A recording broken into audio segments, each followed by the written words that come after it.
Šeit varam apskatīties, kā ir atrisināts logs. Logi ir iznesti ārā uz fasādi, un fasādē apkārt ir putuplasts. Šo man arī ieteica būvnieks Oskars Draugs, iznest tos logus ārā.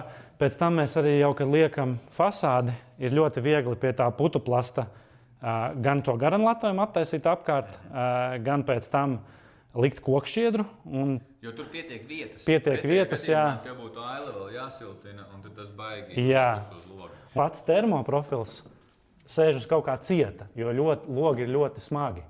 Un pat, ja mēs stiprinam ar sānu tie nedod to noturību, lai tas logs ar laiku nesēstos. Tāpēc pati plātne mums ir 5 cm tālāk, kas ir ļoti nepopulārs lēmums nekā gāzbetona siena. Tātad siena sākas tikai pēc 5 cm, bet mēs varam uzsēdināt uz tiem 5 cm logu, iznest ārā putuplastu gar malām, un tādā veidā viņš sēž uz betona, bet malās jau ir, teiksim, siltinājums ar putuplastu, un priekšā arī pieliekās putuplasta cokols.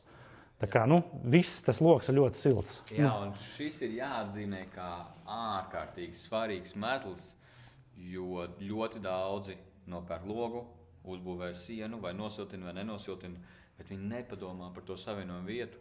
Un tu pēc tam redzi, ka vienkārši putu vietas, lentu vietas, brīvas stāv, kur, protams, ka notiek caursalšana, tad tie ir termiskie tilti un visai mājai ir augsti. Tad tavā gadījumā tas ir atrisināts.